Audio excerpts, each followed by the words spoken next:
It hasn't been easy for retired steamfitter John Kostick to campaign for Democratic candidate Kamala Harris. In his home state of Pennsylvania, he's been playing cat and mouse with Republicans, who replace his Harris signs with her rival Donald Trump's. This old industrial state is a key battleground in the presidential elections. And Kostick says Harris would be better for workers, despite Trump's promise of bringing jobs back to the US. A vow the billionaire also made when he ran for president and won in 2016. Donald Trump, his whole candidacy is built on lies. He said he was going to help the coal miners. Did he help the coal miners? No. Coal miners still lost their jobs. This time around, Trump says he's going to steal jobs back from other countries, including China, and restore Pennsylvania, one of the nation's main manufacturing hubs, to its former glory. Throughout the 20th century, the steel industry drove parts of Pennsylvania. Here in the city of Bethlehem was once the world's second largest steel manufacturer, employing 35,000 people. But it stopped making steel 30 years ago. Since then, the city has diversified into other industries, like medical devices, pharmaceuticals, and finance.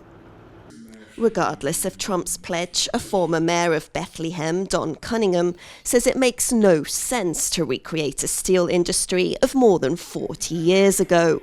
It's a romantic notion that people love to hear, because if you miss something and someone tells you you can go back to it, it's like if somebody said you can go back to childhood and be in your safe space with your mom and dad. It's a nice notion, but it's not an economic strategy. So at least in my time, the major job of the carpenters was scaffolding and roofing. Wanting to preserve the industry's legacy, former steelworker Don Young leads weekly tours around the long-closed Bethlehem steel site.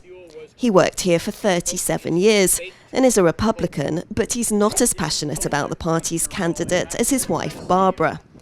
She says she believes Trump will bring jobs back, something necessary for America's security. Well, my grandfathers and my uncles, my own father worked in the coal mines, very hard job. And we need to be independent. We need to be independent of China, and we need to frack and dig for our own coal. Harris, Trump's opponent, has also been campaigning in Pennsylvania, vowing to stop China undermining American workers, trying to appeal to voters in this crucial swing state, arguably the most important one for either candidate to win. Here, their promises for the future are set against the ghosts of long-gone industries, confronting questions over whether communities can move on from the past and from the present division that persists in American politics. Justin Wu, Ed Moon and Louise for TaiwanPlus.